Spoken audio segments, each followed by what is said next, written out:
ಇವಳ ಬಳುಕೆ ಬೆಳದಿಂಗಳ ಸೋನಿ ಯಾರೇ ಇರ್ಲಿ ಕವಿಯಾಗುತ್ತಾನೆ ಮಿರ ಮಿರ ಮಿರ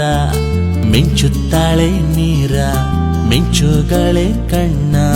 ಪೂರ ಪ್ರೀತಿ ಮಾಡುವಂತ ಆಸೆ ಬಂತು ಈಗ ಸ್ವರ್ಗ ಈಗ ಬೆರಳ ದೂರ ಆಕಾಶವೆಲ್ಲ ನೂರಾರು ಬಣ್ಣ ತಂದ ಖುಷಿ ತಂಗಾಳಿಗೆ ಈ ಭೂಮಿ ಮೇಲೆ ಮುದ್ದಾದ ಹೆಣ್ಣು ಕಂಡ ಖುಷಿ